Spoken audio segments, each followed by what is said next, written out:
Jaz sem še prej omenil, kakšen je bil odziv na konec liberalizma.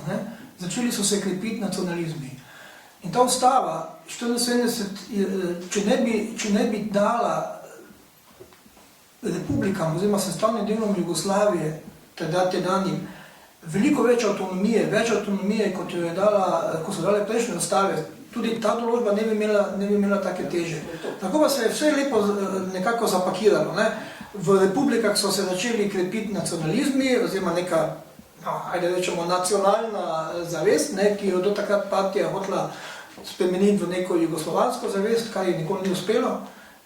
In obenem pa so seveda republike dobile tudi veliko več pristojnosti na nekaterih zelo občutljivih področjih, predvsem, kar se tiče gospodarstva in najemanja kreditov. Zakaj je kar nekrat jugoslovanski dolg tako eksplodiral proti koncu?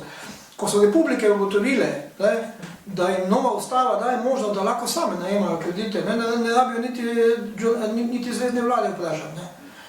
Se je začela ta eksplozija, ki je do takrat, ki je tam nekje do 70 let, je bila Jugoslavija zmerno zadolžena država. Mislim, da je bilo tam okoli 6 milijard evrov, kar za tako gospodarstvo ni bilo neka velika cifra.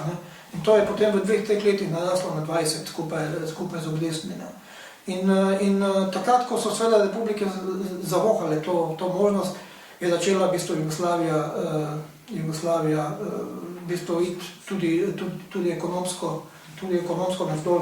No pa to, kar ste omenili, tudi to je res, kar ste omenili, kako je uspelo Kardelju prepričati Tita. Ker tisto, kar je bilo zelo pomembno v tej ustavi, poleg te določbe pa še večje samostojnosti republik, več avtonomije, je bilo tudi to, da so Tita potolažili z nazivom dosmrtnega predsednika Jugoslavije in da je v bistvu tako rekoč vojska bila vključena v to ustavo tako rekoč kot eden od stebrov sistema.